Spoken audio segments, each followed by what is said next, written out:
quem tem a obrigação de pagar a pensão alimentícia. A questão dos direitos de família, esses direitos estão regulados no Código de Processo Civil, no caso, doutor Rafael?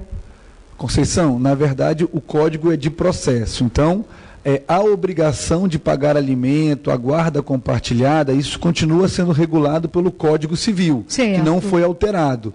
O que o Código novo vai fazer é colocar esses direitos que estão na lei material em prática. Então, não altera a obrigação de pagar pensão, mas como a pessoa pode obter esse pagamento, né, os alimentos, no processo. Então, não muda a obrigação, mas mudam as técnicas de obtenção desse valor. Então, é importante as pessoas lembrarem que o Código Civil brasileiro, que diz quais são as leis daquele país, e o Código de Processo Civil vem dizendo qual é o procedimento, qual é o caminho para atingir aquele direito, é isso? Isso, o direito material está no Código Civil. E aí, se alguém desrespeita esse direito, no caso o pai que deixa de pagar a pensão, o processo é justamente os direitos das partes no litígio. Como é que ela vai fazer para conseguir, através da justiça, receber esse valor? E agora nós tivemos mudanças também nessas regras em relação ao pagamento da pensão alimentícia. Quais são essas mudanças? São mudanças importantíssimas. A primeira mudança é que o Código fala expressamente que é possível a prisão. Já estava na Constituição e o Código não especificava o regime de prisão. Então, na tramitação do projeto, iniciou uma tentativa de colocar esse regime como semiaberto. Então, a pessoa ficaria trabalhando de dia e se recolheria à noite na cadeia. O Código não aceitou isso, a pressão foi muito grande, inclusive das mulheres, e o Código passou a dizer de forma expressa que o regime todo é fechado.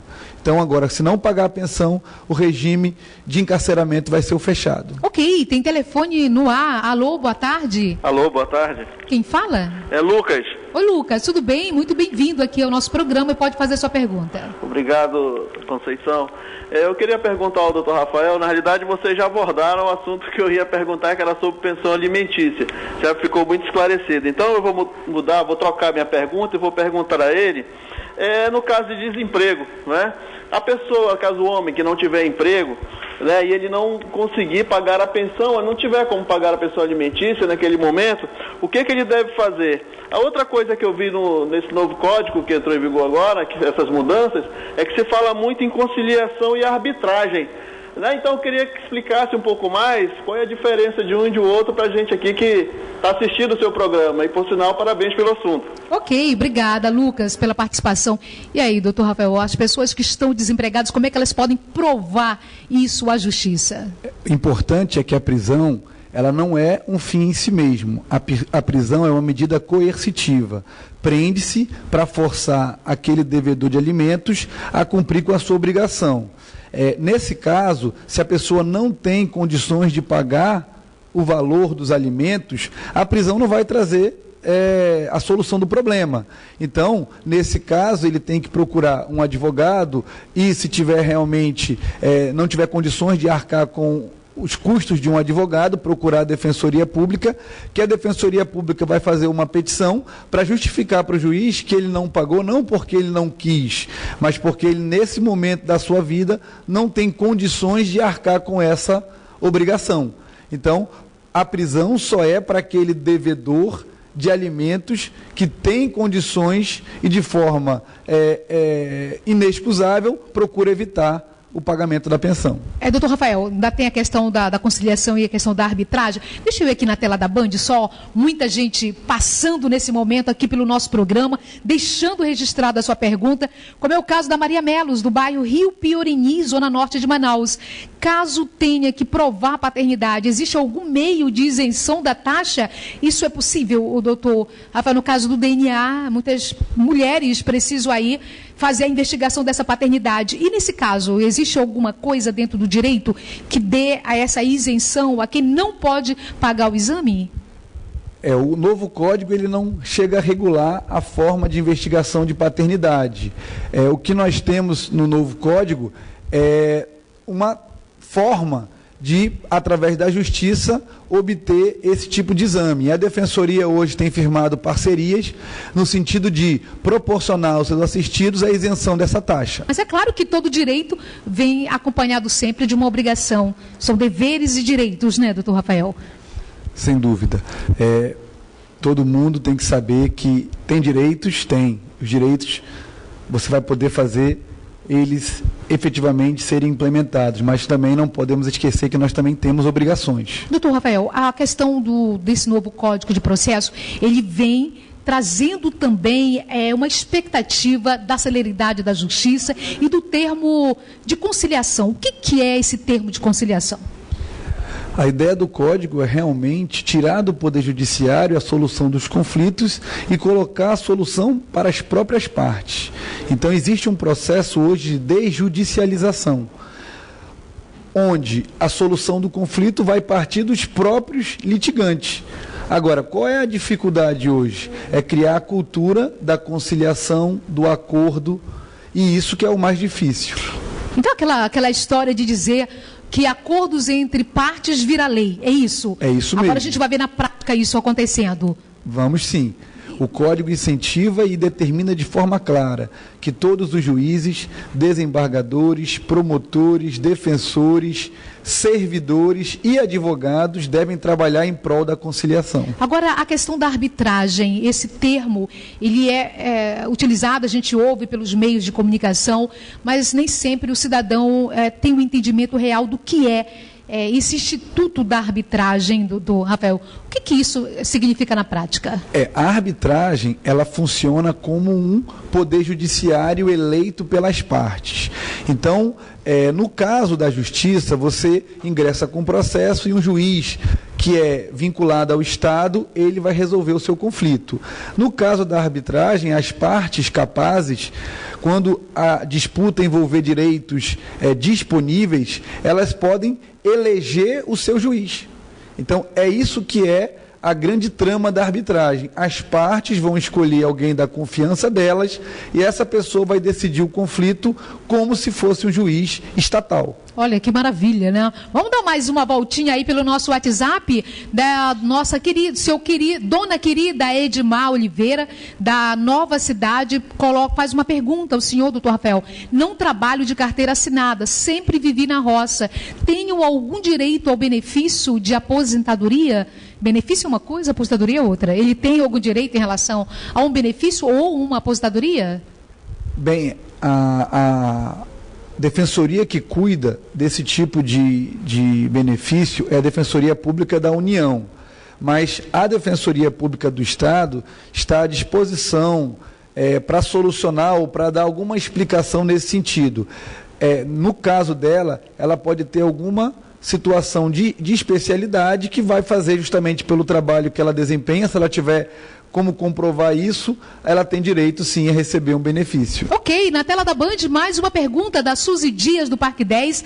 Ela diz que é mãe solteira e não consegue fazer com que o pai dos seus filhos ajude a criá-los. O que ela deve fazer, doutor Rafael? Bem, o problema da Suzy, ele encaixa perfeitamente com o que nós podemos chamar de mediação. A mediação é uma forma de solução de conflito especialmente criada para aquelas situações onde o convívio entre as partes ele é duradouro. Então, nesse caso, o que nós poderíamos fazer com a Suzy? Tentar, através da mediação, fazer com que o marido, o pai do filho, pudesse participar efetivamente da criação da criança. Agora, doutor Rafael, é muito comum a gente pensar que só o homem paga a pensão alimentícia. Não, né? A mulher também pode sofrer uma ação judicial e ter que pagar a pensão? Sim. Em que caso? A pensão alimentícia ela é regulada por um binômio, necessidade e possibilidade. O menor tendo direito realmente à pensão, porque ele tem a necessidade, quem vai pagar a pensão é aquele que tem possibilidade. Se, eventualmente, o marido for uma pessoa que está passando por uma dificuldade financeira, não tem emprego, e a mulher a mãe da criança tiver essas condições, se a guarda ficar com o marido, natural que a mãe ajude também pagando pensão. Tem mais uma pergunta do Fernando Silva, que é do Iranduba. No caso de guarda compartilhada, quem tem a obrigação de pagar a pensão limitícia? A gente até já respondeu essa pergunta, não é, doutor Rafael? Agora, assim, vamos tentar falar um pouquinho desse instrumento, desse instituto que é a guarda compartilhada, porque ela também representa uma mudança agora na criação dos filhos, porque a gente sempre diz que na separação, que o casamento, enquanto sociedade, pode até ser desfeita essa sociedade, agora filhos, eles são para sempre, não é? E essa questão da guarda compartilhada é uma novidade no direito de família, na sua opinião?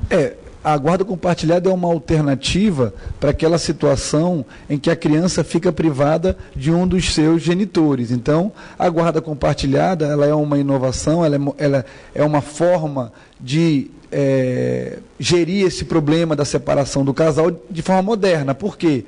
Porque a criança continua convivendo com o pai e com a mãe.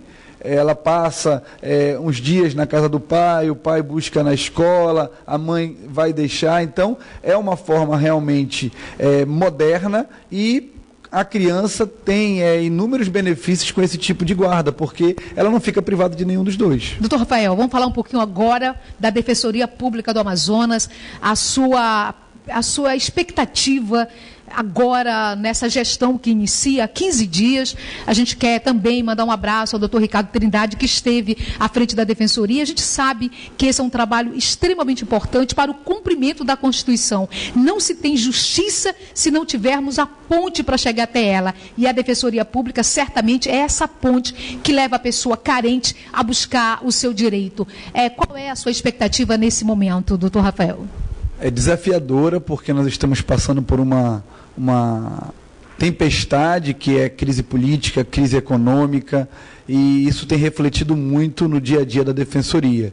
A Defensoria, ela vive do orçamento do Estado, é um repasse que é feito todo mês, e com a queda na arrecadação, a Defensoria tem sofrido bastante nesses últimos meses. Mas a nossa ideia é que o Estado brasileiro e o nosso Estado do Amazonas consigam se recuperar e que a Defensoria se fortaleça cada vez mais para prestar um atendimento de qualidade. Agora, doutor Rafael, o interior hoje, todos os municípios já têm um defensor público? Não, nós estamos ainda ausentes em 11 comarcas. Há uma dificuldade muito grande de você ocupar o interior como o nosso, que é um interior vastíssimo, tão difícil, né? muito grande, mas a Defensoria está procurando formas alternativas, já que ela não consegue colocar um defensor em cada comarca.